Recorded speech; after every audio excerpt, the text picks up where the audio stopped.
Well, hello once again. Here's the latest terrible update. John decided to get more hateful today, much to my chagrin. I've always told him since I've known him at 4:30 in the morning, at 2:30 in the afternoon, at 1:30 in the afternoon, at noon. Uh, my job is to be the best friend I can be, and I owe him a lot because he got me up off the floor when I had a stroke and saved my life. Couple different times he saved my life, but the last couple weeks he's just been more than ever nearly impossible to deal with. A lot of times you have to deal with him with kid gloves because he's just so touchy. And he doesn't like to communicate properly. He'll text his way around it in little short blurbs and abbreviations instead of actually saying, Chuck, here's what I think, blah, blah, blah. And so today he got all pissy and said that I told him I wanted my key back and all that. And I did no such thing. What I said is I probably will want it back. But anyway, this morning I went and rekeyed the locks to my apartment so he no longer has a key because he's been so hateful to me lately. For Christmas, I got him almost $400 worth of flowers and candy, and not so much as a thank you. Not so much as a thank you. Just more venom spit in my face. And then he's wondering why I'm starting to get frustrated with him. Says I'm the hateful one. I am not. I repeatedly said my job is to be the best friend I can be. I don't know if some of you have an antagonistic, bipolar friend like that, but I certainly do. And I've dealt with one other one in the past. And John has to be right up there with Tony. I talked to Kent at length this morning before I pulled the trigger on changing my locks. Kent said, well, you got a lot invested with John, so just be careful. And then Jessica, she checked on me when I was in a hospital. She did a messenger video call to me.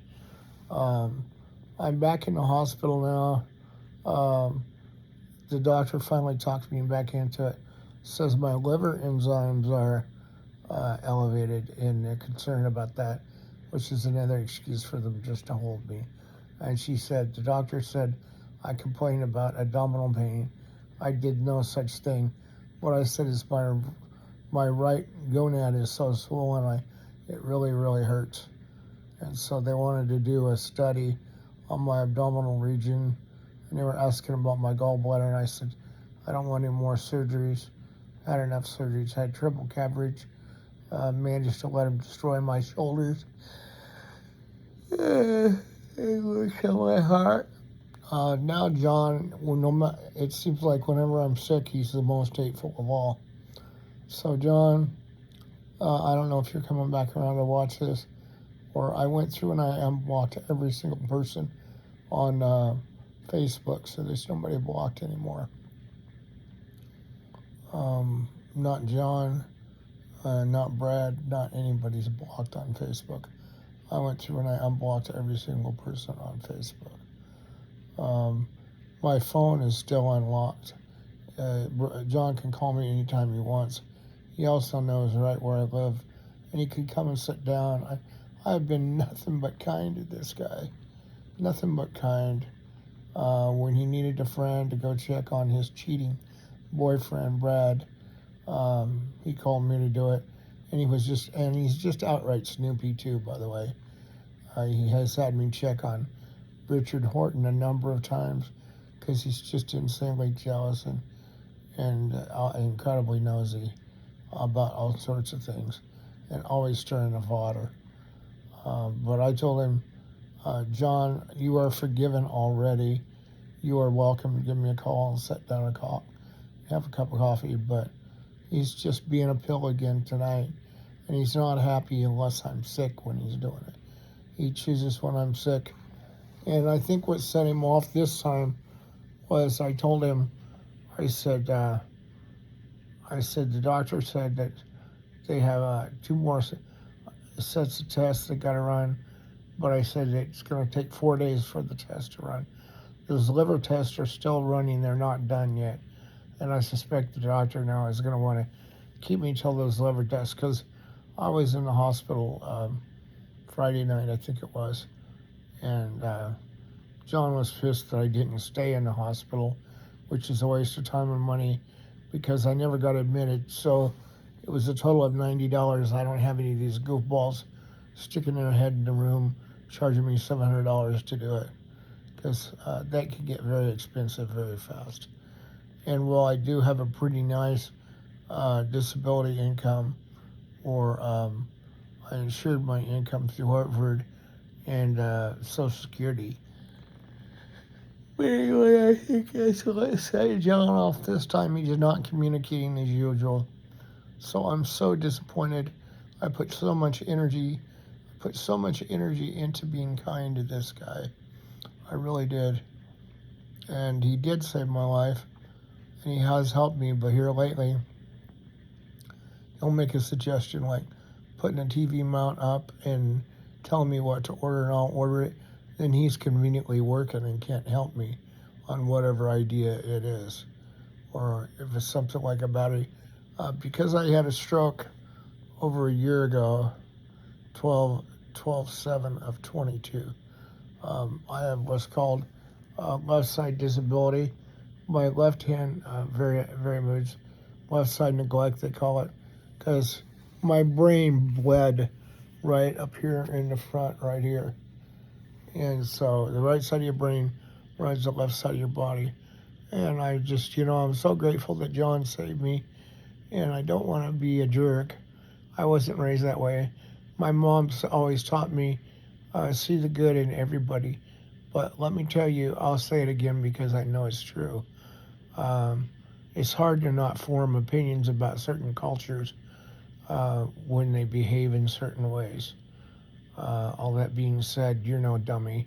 Take it for what it's worth. So, anyway, I'm all done. I'm tired. I don't feel good. I'm gonna see if they'll medicate me again so they'll knock me out finally. So we'll see. The lights on. You ever try sleeping in a prison cell with all the lights going and it too hot? That's kind of how it is. If you've ever been in jail, you know exactly what I'm talking about.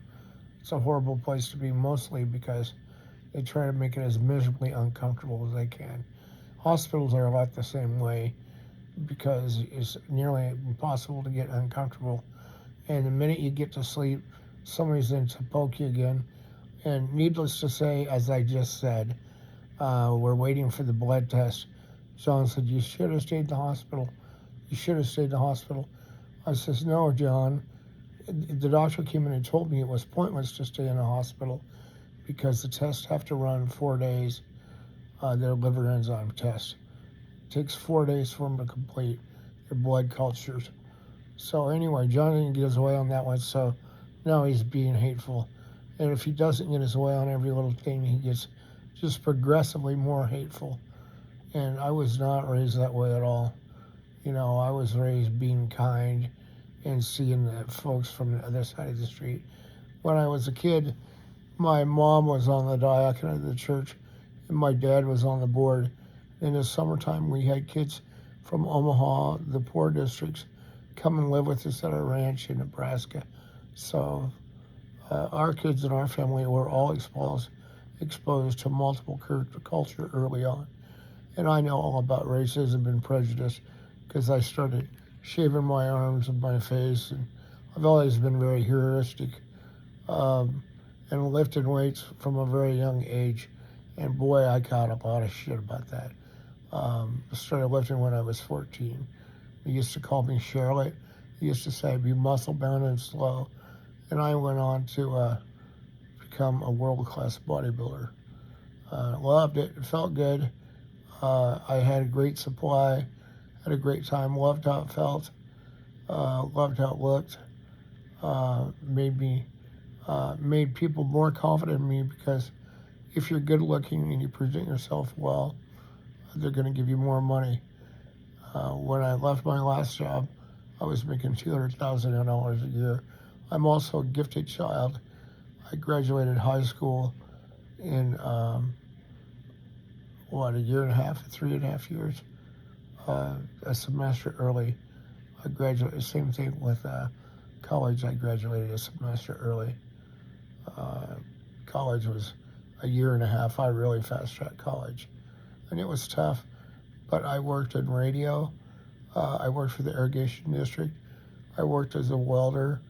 I worked as a groundman for the power company, and was out in the weather in the storms. I worked on a storm crew, and I worked in broadcasting from 1974 until 1995. So, worked with my first computer in 1974. Um, so, John, if this is the last time you hear from me, okay, I hope you're happy. I feel bad that you make me feel bad, and deliberately so.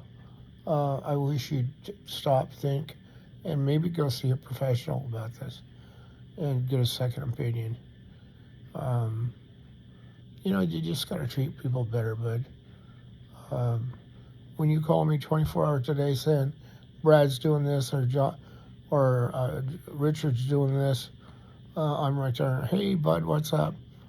And how many times have I told you when you've called me in crisis, hey, bud, my job is to be the best friend that I can be, and I've done very well at doing that.